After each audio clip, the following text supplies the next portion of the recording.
Good day mga ka-farmers! Ngayon ay magluluto tayo ng pork chicken adobo. Ito yung ultimate favorite ng mga Pilipino. So ngayon nagprepare ako ng dahon ng laurel, ahos, sibuyas, karning baboy at manok. So ngayon initin muna natin yung kalan. Lalagay natin yung oil. Tapos sasalin natin yung onions hanggang mag golden brown, tapos isunod natin yung bawang. Pag medyo brown na siya, ilagay na din natin yung pork meat. Ang ginagawa ko sa pork meat, mas gusto ko siyang pumuti siya. Tsaka ko lalagay yung basil leaf para pawala ng langsa.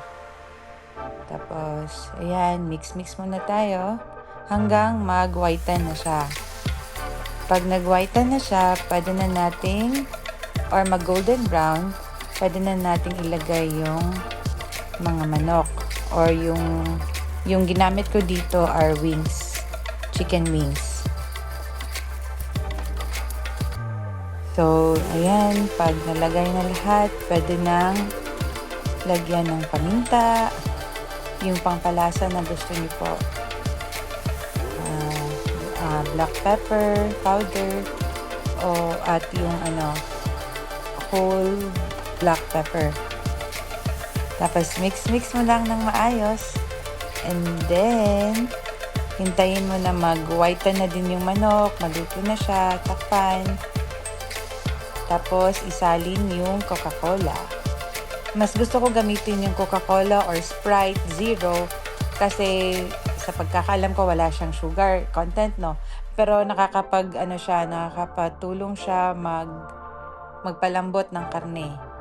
Ayan, nilagay ko na din yung whole black pepper at toyo, soy sauce.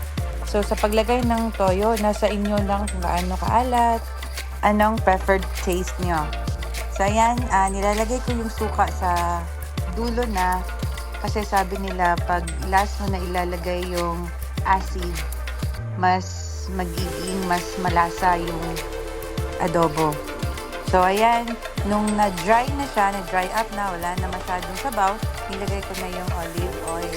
Yung olive oil naman is option lang, nasa sa inyo. Kasi yung yung baboy, may mantika na naman yun. Sa akin lang, mas gusto ko pa rin na lagyan ng olive oil.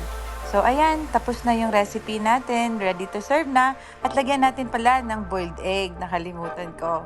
So ayan, mga ka-farmers, serve and enjoy!